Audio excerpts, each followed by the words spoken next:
um, listen to all of your talks. So good morning, everyone. Good afternoon if you're in my time zone, and a warm welcome to another Tuesday morning Yale Cardiovascular Grand Rounds. Absolute pleasure to introduce today's speaker because he's someone that is well known to me.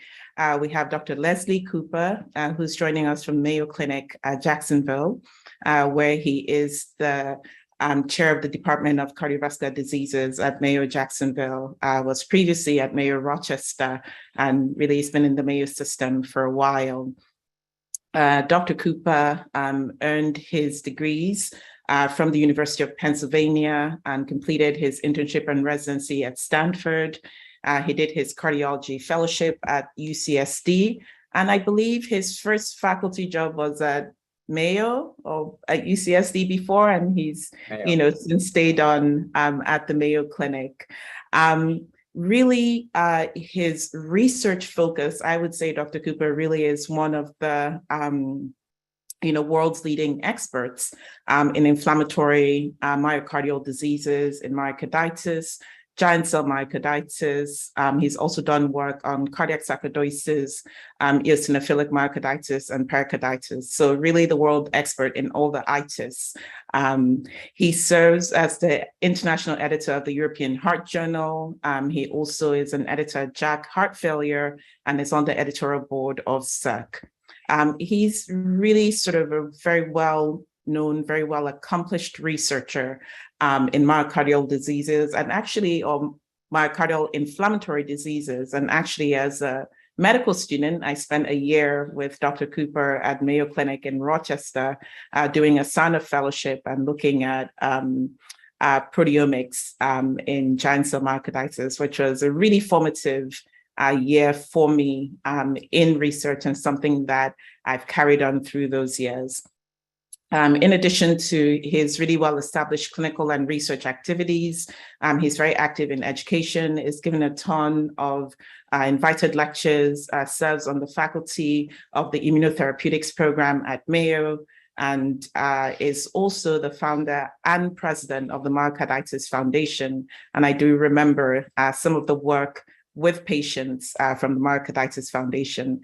So just an absolute pleasure. Now, of course, in the wake of COVID and COVID-19, the work on myocarditis and inflammatory cardiac diseases has taken a new importance, given that overlap between COVID infection, COVID vaccinations, and myocarditis. So an absolute pleasure, professionally and personally, to welcome Dr. Cooper to Yale. Only regret is we couldn't have you in person, but maybe we can do that in future. Thank you. Oh, Weary, thank you so much. It's so good to be with you. It's great to see you again. It's great to meet new friends. And I'd love to take the next 40 minutes or so to share some of the recent advances at a high level in clinical diagnosis and management of myocarditis. We can take this discussion in any direction. So we're going to have plenty of time at the end for questions and answers. And again, we do a lot of translational science. We have labs working in mouse models here, and it's just a lot of different aspects we can cover. But today, we're just going to focus mostly on the clinical. So I have a number of relationships with industry. I don't think any of them are going to be influencing the talk, and only a minimal reference to colchicine for off-label use. So we've got 6 topics. We're going to touch on the clinical presentations and then spend a fair amount of time on diagnostics, because I think it's really important to understand that there's no uniform diagnostic criteria, that there are different histological, different imaging, and different clinical criteria that are used. And that has a huge impact on outcomes, and it's challenging for people to compare studies because of the heterogeneity of diagnostic criteria. We'll then touch a little bit on recent advances in the pathophysiology as they relate to imaging and biomarkers, go through the evolution of management, particularly for specific forms of myocarditis, like giant cell myocarditis, sarcoid, and checkpoint inhibitor myocarditis, and then take a look into the future. So myocarditis presents really in 3 ways. Chest pain is the most common presentation, either as a myopericarditis, pericarditis syndrome with elevated troponin, or infarct-like syndrome with normal coronary arteries. That actually has the best prognosis, as we'll see. The arrhythmic presentations are more severe, sudden cardiac death or ventricular tachycardia, sometimes heart block, can signify specific forms of myocarditis. And then the cardiomyopathy presentations, people who present with heart failure. And in that spectrum of clinical presentations, we really have the worst, highest rate of death, transplant, or ventricular assist device placement, as we'll see. And there is really a huge opportunity in the acute setting to prevent progression to a chronic fibrotic dilated cardiomyopathy. We're not going to speak about the subclinical myocarditis entities, which are a bit controversial, but in vaccine studies, for example, where prospectively people are getting troponins or checkpoint inhibitor clinical trials where people are getting prospective MRIs, we'll find a subclinical group which have of uncertain clinical significance at this point. So where does myocarditis fall within the spectrum of cardiac disease? And you can see from this image, recently less than a month old in Nature, it actually is a small fraction of the global number of deaths or burden of disease. Of the 18 million deaths due to cardiovascular disease in GBD 2019, the majority were due to coronary disease and stroke in red and blue, as you can see here. Myocarditis together with cardiomyopathy, which we link on a global scale because they're difficult to distinguish across the whole globe, only constituted about 1.8% of the deaths. I'd add, though, that the morbidity is greater because most myocarditis affects younger individuals, and the years of life disabled from myocarditis can be considerably more than those diseases that affect predominantly older people. And the second epidemiologic point I'd like to make is that there's a huge heterogeneity in the death rates and the morbidity rates from myocarditis. If you want to have a low rate or risk of myocarditis, you want to move to Canada. Canada, in dark blue, only about 1 in 500,000 people by ICD-10 codes are actually diagnosed with myocarditis or die from myocarditis. I mean, the US, it's about 1 to 2 per 100,000.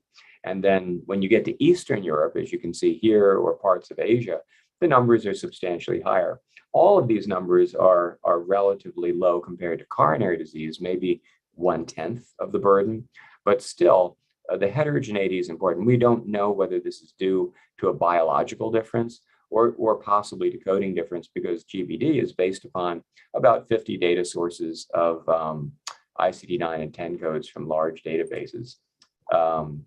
What we can say, though, from those data is that the number of deaths in 2019 was about 340,000. Not a huge number, but high enough that I think in your clinical practices, you'll probably see myocarditis cases at least once or twice a year, depending on the referral practice. The years of life disabled are considerably higher at 9 million per year compared to the 340,000 deaths, again, due to the long-term burden of heart failure, which follows myocarditis for decades in young people potentially. There's an area of disagreement, which is what is the relative sex differences in the burden of myocarditis.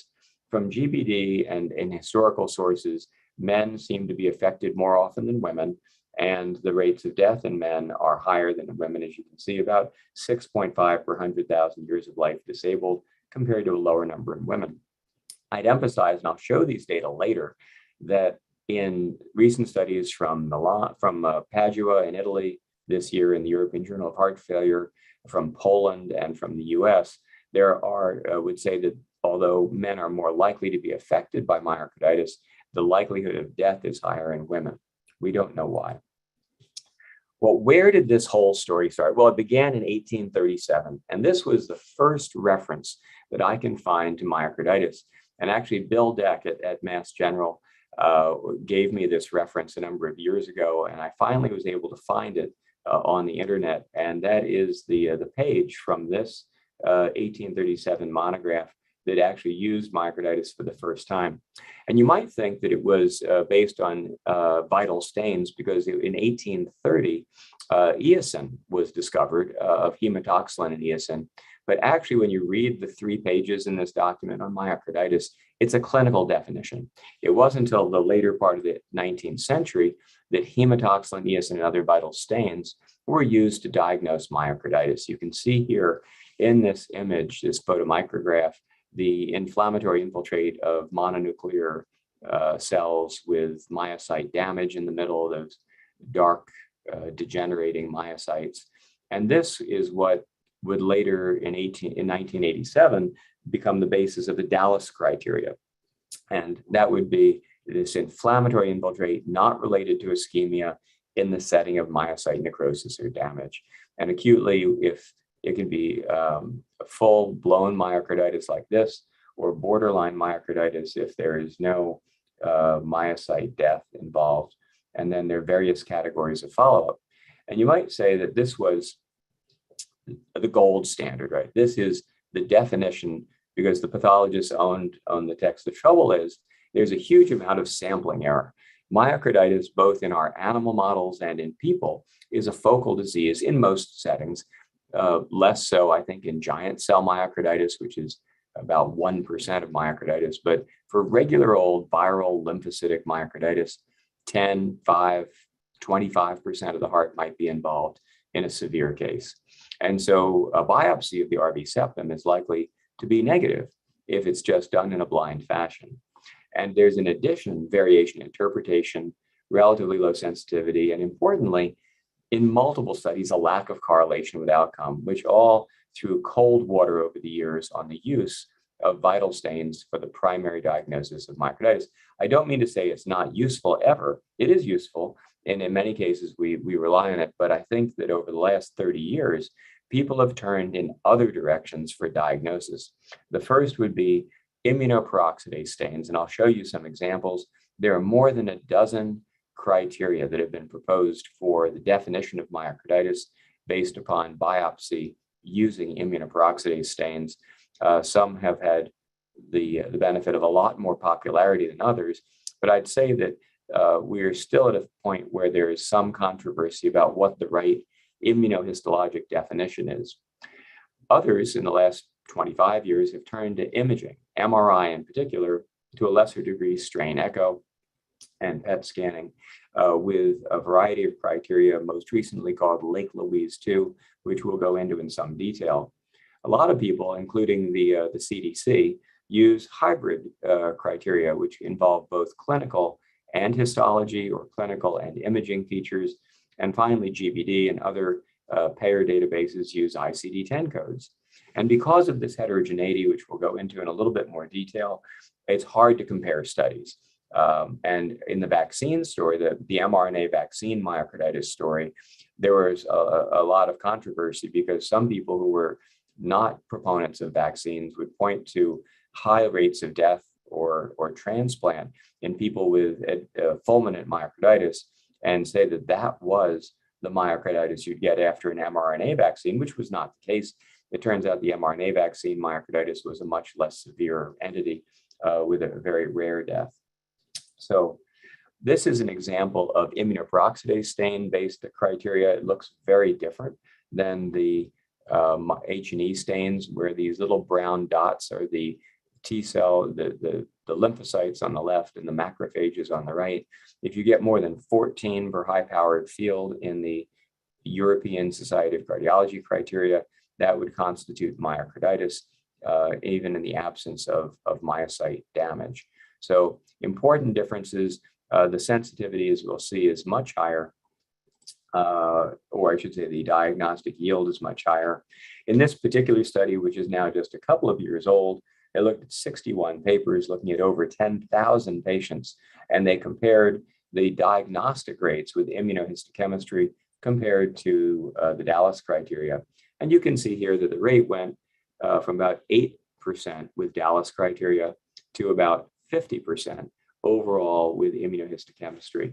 And so this is a very wide range here from 18 to 91% with immunohistochemistry, but the pattern is nonetheless true that 3 or 4 times the number of patients will be diagnosed by immunohistochemistry depending on the cohort. So there's still a need for standardization. The importance of this slide and the last couple of slides is to point out that there's still heterogeneity even in the histologic diagnosis. What about MRI? Well, MRI has also evolved from the late 1990s, where we were seeing papers with just a single T2 weighted image diagnosing myocarditis, or a single late gadolinium T1 weighted image, to now where we like to, in the acute setting, have one T1 weighted and one T2 weighted image to make the diagnosis. This figure, which is the central figure from our paper in JACC on the revised Lake Louise criteria, suggests that the most accurate method is, in the first weeks of the disease, is to look for either a parametric map, native parametric map, T1 or T2, increase over the standards on that particular magnet, or a delayed enhancement or other T2 image, like a short tau inversion recovery sequence. And if you get one from T1 and one from T2, then you get over a 90% accuracy, is essentially the end of the story there. Now, there are some modifications. A lot of the devil's always in the details, but I think that this is probably the best way to diagnose acute myocarditis. The trouble is it goes away. And so this is a fairly extreme example of fading of delayed enhancement. You can see in the interventricular septum, this big area of white, which is almost looks like sarcoid, slowly fading to be almost gone at 5 months. That would be a fairly outlier example, but it makes the point that there is a change in the first 2 to 3 months. This is the change in parametric mapping, T1 on the left in the upper, T2 on the right axis with the lower, showing from less than a week out to 3 months the decrease in values for the T on a 3T magnet. And the point being that within the first 2 to 4 weeks, MRI is most useful, and beyond a month or two, I think it's hard to distinguish the features of cardiomyopathy from acute inflammation. There is a lot of prognostic value in the MRI findings, as with hypertrophic cardiomyopathy or non-inflammatory cardiomyopathies. The pattern of delayed enhancement is important. And in general, the papers would say that more delayed enhancement is bad, and the absence of edema is bad. So you can see in this paper, which is representative, I think, from Italy, if you have delayed enhancement with no edema, which is the T2 weighted images, the likelihood of death, transplant, or major adverse event is much greater than if you have edema. Being the T2 weighted is a relatively better prognosis. And it's also important to realize that the change over 6 months can be important, with about 14% of their cohort having an increase in delayed enhancement post-gadolinium. And that group had the worst outcome, particularly compared to those who had a decrease in delayed enhancement. That's been my clinical experience as well. We'll come back to MRI when we get on to management. But I want to finish with the imaging part with one slide here. And this is a multimodality imaging slide from a paper I was an author on here in the New England Journal about 2 months ago. And this was a man who was treated at Mass General who had Listeria myocarditis, a bacterial myocarditis, pretty unusual. But you can see a thickening of the interatrial septum on transesophageal echo. You can see the MRI, the PET images. There's here at the bottom with the increase in FDG uptake in the interventricular septum, and the CT scan also with thickening and some contrast delay. And that together with the blood markers ended up making the diagnosis of a focal regional myocarditis. The importance of this slide is that we often use multimodality imaging. It's the echo with the biomarkers with PET or MRI that makes the diagnosis. I'll just finish with the CDC criteria. These are relevant because they're used for many papers, the VAERS data papers most recently on vaccine-associated myocarditis. But we used very similar criteria for the smallpox vaccine myocarditis studies back in the early 2000s.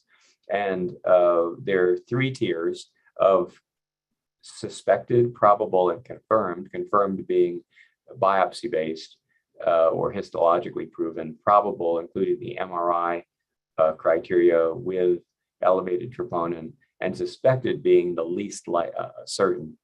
I think there's value to this. I think that acknowledging the fact that most of our diagnostic criteria are not 100% accurate, they often have variable degrees of uncertainty, and then using this in the context of the clinical features to decide on management is probably the best approach today in the absence of a highly sensitive and widely available diagnostic test. So we're going to switch now. That was the extended part on diagnosis, and we're going to move into pathophysiology and then management. We only have 2 slides on pathophysiology. This is an old one, and I show it because it is the standard paradigm of viral injury or other toxic injury to the myocardium releasing sequestered antigens. And that leads to an immediate innate and subsequent adaptive immune response against both the pathogen and against some cross-reacting epitopes, perhaps myosin heavy chain, the S2 region, or the beta adrenergic receptor or troponin I. And that ultimately either clears the virus and restores homeostasis, immunologic homeostasis, or there's an ongoing scar-based and inflammation-based reaction, which could be due to persistent inflammation, again, with autoantigens, or it could be due to persistent viral infection in some cases. And that together, and those are not mutually exclusive, could go on to chronic dilated cardiomyopathy. And the likelihood of that happening really depends on the severity of the initial disease, with an average of perhaps 20% of the heart failures going on to a chronic cardiomyopathy. The newer model is illustrated here. This is a paper that is under review right now at JACC Heart Failure, which I'm on, and it is a summary of more recent concepts of pathogenesis. And what I would say is additive here is that the role of the bone marrow and the circulating cytokines and chemokines that are essential for bone marrow activation provide an opportunity for both diagnosis and pathway-specific treatment, as well as gut microbiome, which at least in animal models, this hasn't been definitively shown in people, you can, in the setting of Bacteroides theta, get cross-reactivity and presentation of activation, of Th17 cells, which are targeted specifically at myosin heavy chain epitopes and can promote myocarditis in the setting of a certain gut microbiome. And that is more common in certain genetic backgrounds in mice and probably in people as well. So again, gut, bone marrow, heart, all connected in a more myocarditis, which we think of as being organ specific, is actually more of a systemic process, at least these other organs playing important supportive roles. So we're going to move on to the clinical outcomes. So if you're going to have myocarditis, the best symptom to have is chest pain. This is a paper, again, from Northern Italy, a multi-center registry, a few years old, looking at young men. These were 73% male, age 35, normal ejection fractions, 95% chest pain. And they were followed for a few years and had very few events, 26 of the 374. And if you had either an typical epicardial infraposterior pattern of delayed enhancement or no delayed enhancement, your likelihood of a bad event was about 1% per year. It was pretty low. And that's in contrast to if you had a anteroseptal pattern of delayed enhancement where it was much higher. It's unclear how many of these people might have had an arrhythmic cardiomyopathy or a desmosomal gene mutation in Northern Italy, contributing to the higher event rates in that anteroseptal pattern group. But nonetheless, most people do very well. And that's a low risk phenotype, particularly with no heart failure, no arrhythmias, normal ejection fraction. Let's contrast that to heart failure with a fulminant presentation. This paper from Enrico Amoretti and others more recently that he's published show about a 35% rate of death or transplant if you present with inotrope or mechanical circulatory support dependent acute myocarditis. And that's in this group, the black Kaplan-Meier line is where all the giant cells were. They did the giant cell myocarditis, the eosinophilic myocarditis, the bad actors that we look for on biopsy were in this fulminant group. And so if you were non-fulminant, like the chest pain people, there was really, in his study, a 0 event rate over the next 5+ years. So important to distinguish this and to recognize the that at the bedside, the initial hemodynamic evaluation, the initial echo, is going to give you a huge amount of prognostic information and guide your next steps in management. What about the US? So these are data from, again, hospital inpatient data set looking at the years 2005 to 2014. And there were about 37,000 admissions due to myocarditis, of which about 4% either required peripheral VAD or ECMO. And you can see over here about 2 to 3% needed a balloon pump. Cardiogenic shock was about 10 to 12% on average, meaning 90% were not in that category. And that the overall likelihood of death was about 4% in hospital mortality. And I think this is representative of probably the US data with in specifically the heart failure population.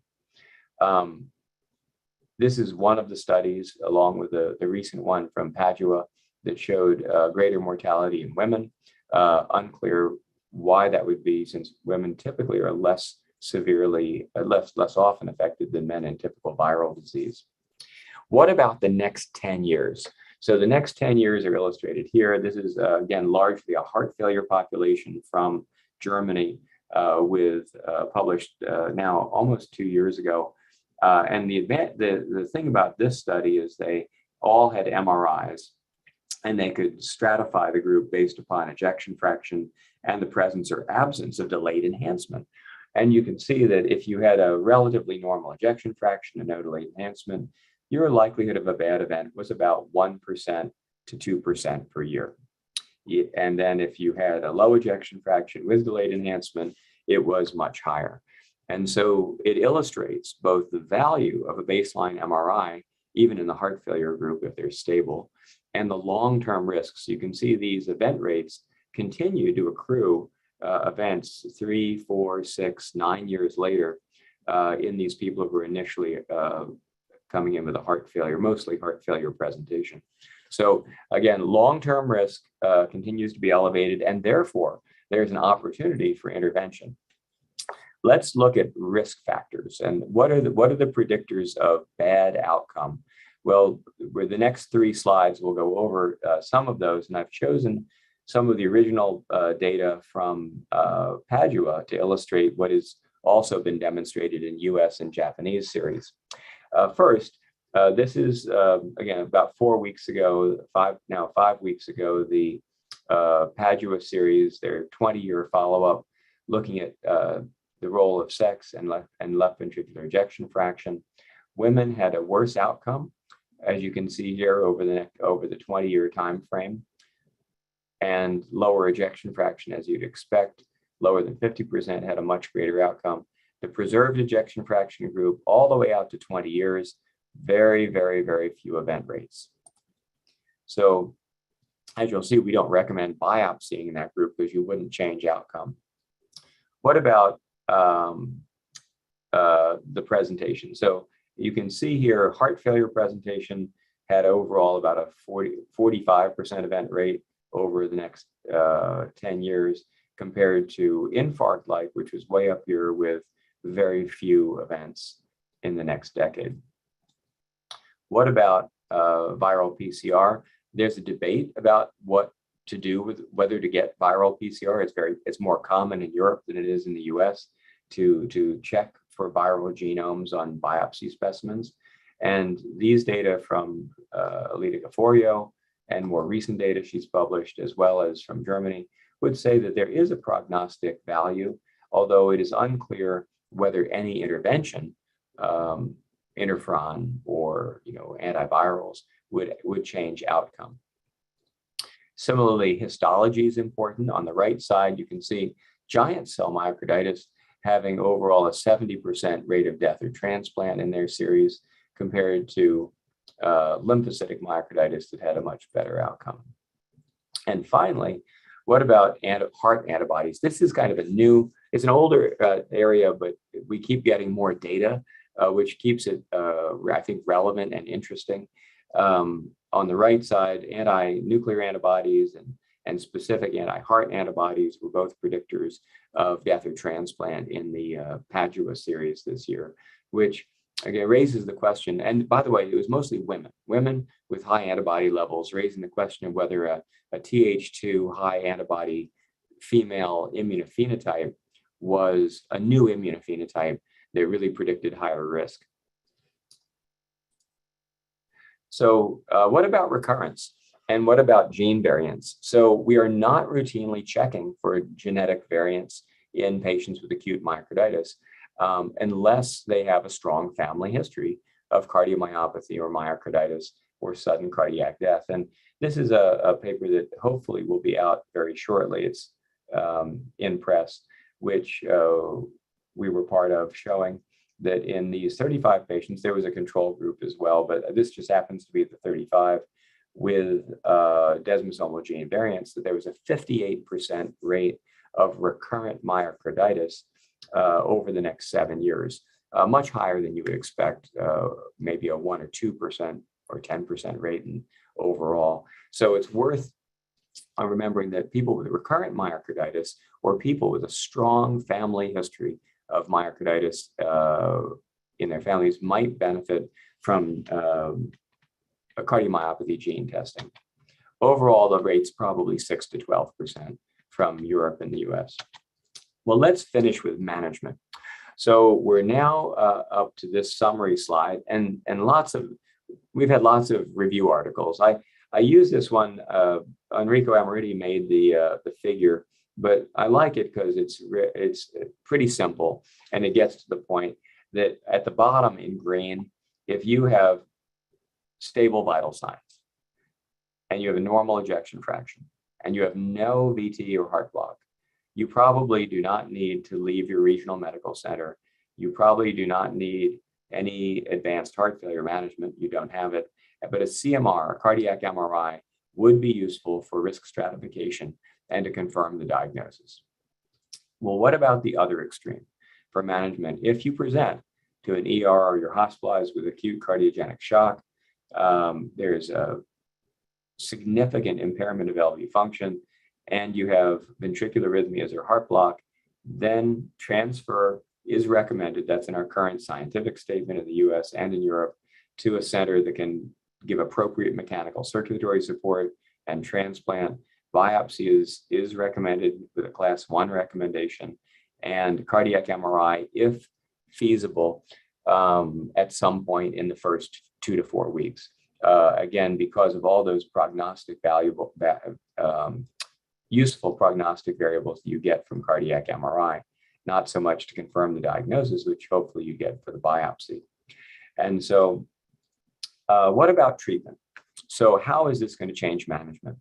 We know from 26 years ago, the myocarditis treatment trial showed no difference in event rates and no difference in improvement in ejection fraction between immunosuppressive therapy with prednisone with AZA or cyclosporin over the 5-year time frame. And so, unfortunately, in the next 26 years, that data has not changed. We don't have a trial of lymphocytic myocarditis that shows immunosuppressive therapy changes outcome. It also doesn't hurt outcome. There are multiple trials ongoing, which we're going to look at in a moment. This was a case-controlled study looking at colchicine with an MRI endpoint that showed that there was an improvement in the T2 weighted imaging with colchicine. And there's a trial out of Berlin studying this, a randomized trial right now. But because we don't have a specific therapy, we don't recommend biopsying everyone, right? We say that the risk of biopsy would be greater than the potential benefit in those people who are clinically stable, and because they're likely going to improve anyway with simply guideline-directed therapies and avoidance of sustained exercise. So we limit the biopsy recommendations to those people who have inotropic or require inotropes or mechanical circulatory support, have high Mobitz type 2 or higher heart block, or who have sustained VTAC or failure to respond to guideline therapy. And that failure to respond means you're in the hospital, you're getting the appropriate diuretics, and you're getting neurohormonal inhibition, and your EF is getting worse. You're not improving at all. Most people, of course, improve. If you're getting worse, your EF's going down, that's a bad sign. So that's where we recommend biopsy, and if not, go on to MRI. I would add that there are exceptions to this. There certainly are intermediate cases, and we can talk about those where a biopsy might be useful. The main disease you're looking for is giant cell myocarditis, which presents with ventricular tachycardia, progressive heart failure, sometimes with heart block.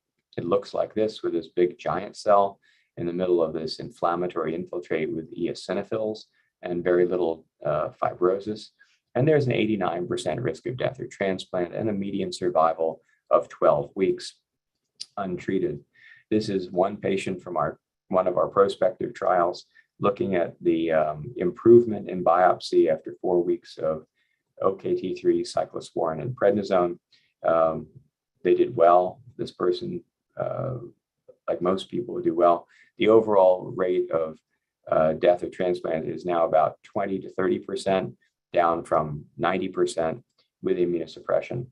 And this paper from a year ago updated the recommendations for the management of giant cell myocarditis.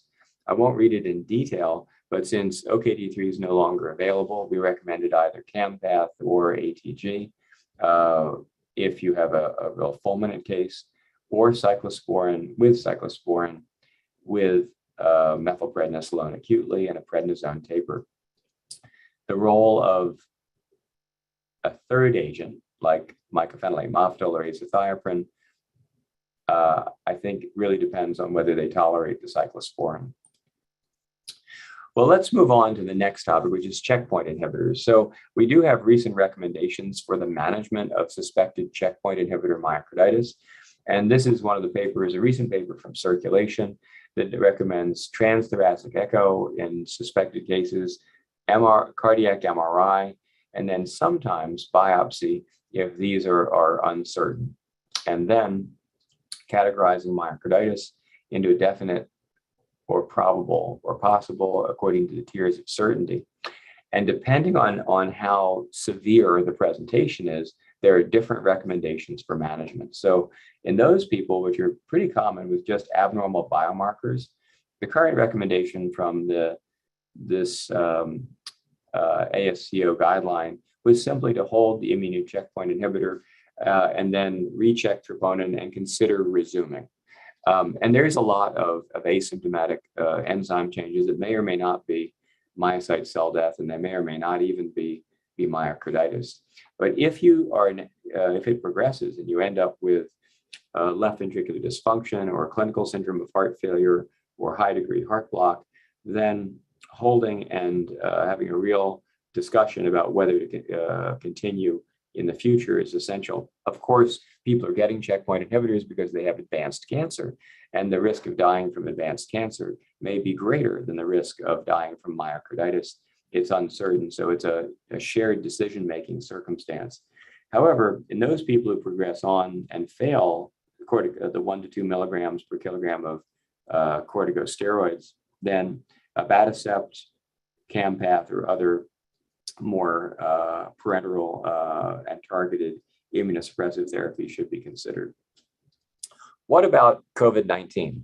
Well, it turned out that in the beginning, we had no idea whether myocarditis was important. It wasn't that important, but there may still be some non-myocarditis effects of the virus, particularly related to the long COVID syndromes. And this is just an immunostain looking at monocytes or macrophages in the interstitium from this paper, again, showing that myocytes, by and large, were not involved in cardiomyopathy associated with SARS-CoV-2, but there were about 1 cell per high-powered field in the Mass General data, which were positive. Overall, this review found about 4.5% of really, really bad cases, the fatal cases or biopsy cases, had evidence of myocarditis. Not a huge number. And this is data from Mayo, yet to be published, looking at Moderna vaccine. And these are myocytes in culture. We're transitioning here to say that myocytes do express the ACE2 receptor. They can take up spike protein. And you can see these myocytes with red spike protein inside them. And I don't show the data, but there was a fair amount of abnormalities in calcium handling and cell signaling associated with this, and fusion of these cells into multinucleated giant cells, or multinucleated cells. They weren't classic giant cells. So you can get a cardiotoxicity, although I don't know that it is a myocarditis, right? It's a vaccine. In that case, the spike protein happened to come from a vaccine. Perhaps you could do the same thing with wild type spike protein from a virus. What about the vaccine risk of myocarditis? And again, most of these cases are diagnosed by MRI or clinical criteria. And there are multiple papers. I'm only showing one of them in the interest of time. This happens to be a good one that from well done from Israel, showing that the risk of clinical myocarditis after the SARS-CoV-2 infection was about 18-fold higher than the background rate, and the risk with vaccination was about 3-fold higher, or about 2.7% per 100,000.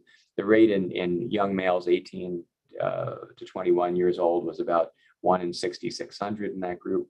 A higher rate, but most cases got better within a week or two. So where is the future? We are looking at clinical trials here. Anakinra was studied in the Aramis trial in patients, 120 patients in France. That study finished enrollment. I've not yet seen the results. We're looking for that to come out, hopefully, and maybe at ESC this year. That was a short-term trial, just inpatient treatment. There was a small study of abatacept, which was for immune checkpoint inhibitor myocarditis, also in France, ongoing.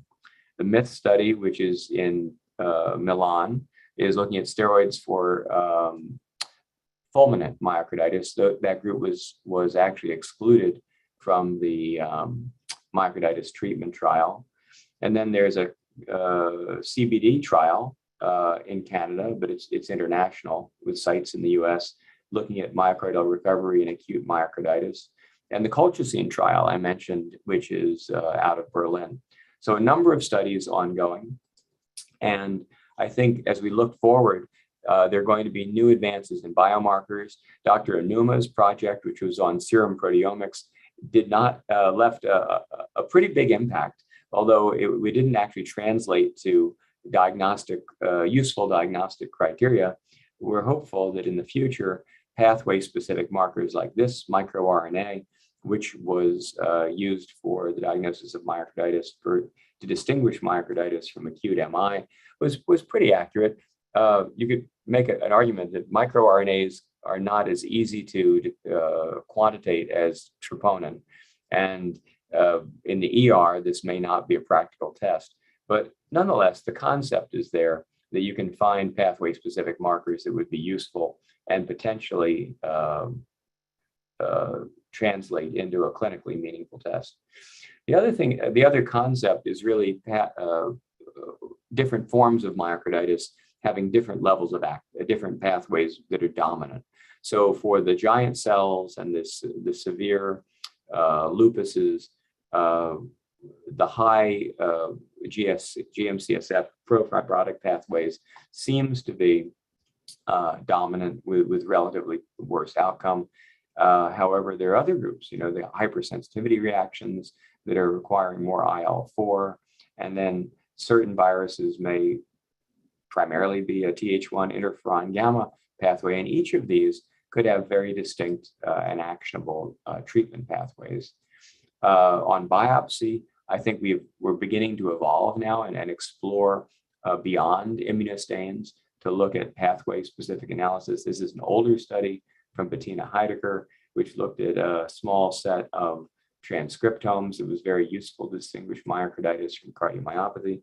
And this more recent study from Javed Mosheli, now at UCSF, looking at deeper RNA-seq to distinguish giant cell myocarditis from lymphocytic myocarditis and controls and rejection, that was pretty accurate. So this is where I think we're headed. And I really thank you for your attention. I'd be happy to take any questions. Thank you.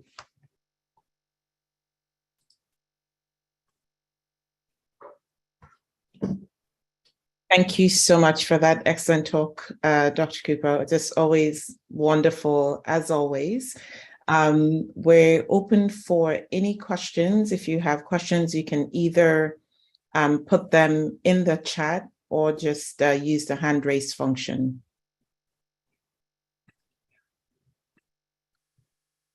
Let's see, I'm just making sure I'm not.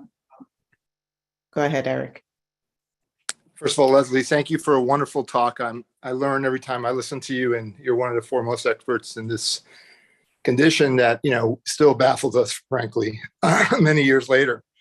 I want to go back to the slide you presented around the heterogeneity across nations and continents and ask you to give us your sense of whether that is driven by differences in diagnostic abilities or genetic variants, or how do you try to explain that heterogeneity? Sure. So a couple of things about the Global Burden of Disease Project. In 2007, we defined the model for myocarditis. I chaired that working group, and initially the DISMOD-3 program was turning out a high number of cases in older patients, like over age 70, 80, which probably was an artifact of the methodology. So I think that was corrected for the 2019 GBD, and you see the numbers went down a bit because of the methodology change. The second, that's one issue, is methodology. The second was coding. So one year, I think it was 2016 or 18, they had a large number of cases from Austria, right? And Austria was like double the number of everyone else who couldn't figure out. So I called cardiologists in Austria to say, are you seeing a lot of myocarditis? And they weren't. I think that may have come down to coding, right? That there may have been a difference in coding, although even to this day, I don't know why there was that one outlier data. It's also important to realize that by definition, the deaths due to myocarditis end at day 90. In GBD, it's if you die at day 91, it's a death attributed to cardiomyopathy. And if you die at day 89, it's a death due to myocarditis or transplant due to myocarditis. So important, and also by definition, all the cases of rheumatic disease are excluded. Those are in a separate analysis, which is pretty big, actually, probably as big as myocarditis. So those are all methodologic issues. The fundamental issue of how accurate is ICD coding for the diagnosis of myocarditis, I have a moderate level of confidence, is the honest answer. I think it's useful for trends. It's useful for perhaps with an appropriate level of skepticism. I think that it's useful if you understand where the data came from, and particularly I think relative to coronary disease and stroke, I think those are probably relative numbers that are pretty accurate. Thanks. Lauren. Yeah. Hi, good morning. This is Lauren Baldessari, Dr. Cooper. It's just such a pleasure to learn from you. Thank you so much for this talk. One of my areas of focus is immune checkpoint inhibitor myocarditis. I lead the cardio-oncology program and co-lead with my radiology colleagues cardiac MRI as well. So I'm sure I could pick your brain forever, but I'll try to be brief. And I would just love to hear a bit more from you on your thoughts about the variability of the clinical presentation of this disease process. And, as you showed in your slide, sort of the different grades, and that can be kind of challenging, up front with making the diagnosis, as you mentioned, in patients who are already often quite sick and have, multiple different, organ involvements, either from other immune-related adverse events or just from their underlying disease or comorbidities. And especially with the high sensitivity troponins now, it can be difficult, even with the use of, MRI and troponins and sort of clinical diagnosis to try to put these patients into bins. It's obvious when they have, complete heart block, VT, overt heart failure. But often, as you mentioned, it's really, a shared decision-making process, and we have to look at the overall patient's prognosis, their response to their immunotherapy, et cetera. And I would just love to hear from you, your thoughts on additional diagnostic tools that, we may be using, serum biomarkers, et cetera, to kind of help us with diagnosis and management in these patients. Sure. So quite a few ideas in that space. I'm just going to just start a kind of stream of consciousness here at the top and work my way through. Number one, as you know, we did a triple negative breast cancer trial with immune checkpoint inhibitors that had lots of positive troponins, but no clinical correlates. So that's the first, is that the clinical significance of that is, I think, not well. I don't know the clinical significance, and I think it's appropriate to have a little bit of caution, but recognize that you're getting these drugs to save your life, and that just a rise in troponin is not a reason not to re-challenge, particularly with the different. If you were getting IPI and switching to Nivo, might be an alternative, right? Because there's a lower rate of myocarditis with Nivo. So that's the first thought. Number two is that the MRI diagnosis is infrequently performed, and we don't know what the best criteria are. So if you look at I think there were 397 or so patients with myocarditis in all of the BMS trials that we looked at with Chris Kramer, looking at MRI. Only 10% or 15% actually had MRIs that were reviewable and available. So there's this huge group of people we just have no data on. And number two, and that could, so the bias and the people who got the MRIs is potential. And then I think that there are papers, of course, out in JACC imaging and elsewhere that native T1 is a better useful marker than other markers. But I'm just, I think the N in that study was maybe 100, a little bit over 100. So it's not I don't think we have a confident data set that says what is the best series of sequences specifically to diagnose checkpoint inhibitor myocarditis compared to other forms of myocarditis. Obviously, when we designed Lake Louise 2, we were thinking about viral myocarditis. We were not thinking of SARS-CoV-2 or checkpoint inhibitors. Then in terms of management, I do think that if you actually get high degree heart block or you get a fulminant cardiomyopathy, it's good to be aggressive and to be aggressive early, at least in the short run, because that's the phenotype where you've got that 30 to 50% mortality. And it's people can die, when you get full blown myocarditis. As you know, it goes with myasthenia gravis and with myositis as a triad. And it's much more common in the rare thymomas than it is in other, lung or breast. But so I don't know if that was helpful, but those are just some, the other thing is most people die when they die in this setting at home, and they die with no autopsy.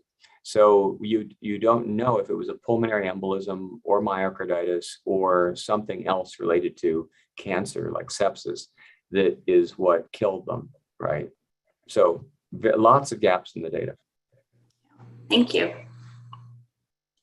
I'll ask Dr. Spatz, Erica. Thanks again for a great talk. I wondered if you could comment more on the heterogeneity of myocardial involvement or injury or myocarditis in COVID. There's the Putnam paper out of Germany that suggested that the rates were very high.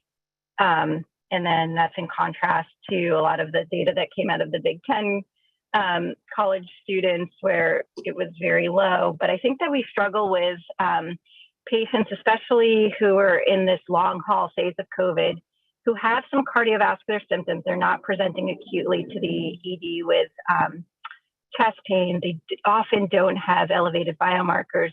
but they do have abnormal MRIs. And I wondered if you if you have your own classification system for how you think about the injury to the myocardium or involvement of myocardium in this disease, and what your insights are on that. Well, Laura, Erica, thank you so much. Here's a couple of thoughts. Number one, I divide the SARS-CoV-2 COVID cardiac injury into two large groups. One is older people with pre-existing cardiac disease. And, the 60-plus-year-olds who are in the hospital getting oxygen, maybe intubated, have troponin rises, maybe half of those are going to show ischemic injuries and subendocardial demand ischemia, or related to epicardial coronary disease, or perhaps previous hypertension, which are going to give you, which is going to show up on MRI. Since nobody just gets a basic MRI before they get sick, you only have the baseline image after they were sick. And I think some of that is, at least probably half of it, is demand ischemia or microvascular thrombosis, not related to obvious myocarditis, but half of it could be. Now, then there's the second group, which is the athletes, right? Young, healthy people. And that's where you get that 2.3% or lower rate of positive studies in the minimally symptomatic people, about 3/4 of which are asymptomatic, and maybe less than 1% is actually symptomatic in some way. And they're in the latter group, the way I don't do screening MRIs in people who are minimally symptomatic. I do recommend avoiding competitive sports. If you have no symptoms, no evidence clinical of cardiac involvement, it's 10 to 10 days right away, and then slowly get back. If you have an elevated troponin or imaging evidence for whatever reason of myocarditis, we say 12 weeks, and then screening. I don't have data that says that that's the right duration. I don't know. I can tell you in our mouse models that when you put a mouse with acute myocarditis on a treadmill, they tend to go about 20 minutes on a graded treadmill to exhaustion. And then there's about a 50% mortality in the next 5 days. So, but that's a genetically predisposed mouse with a cardiotropic virus with exercise to exhaustion on day 3. So that's a little bit of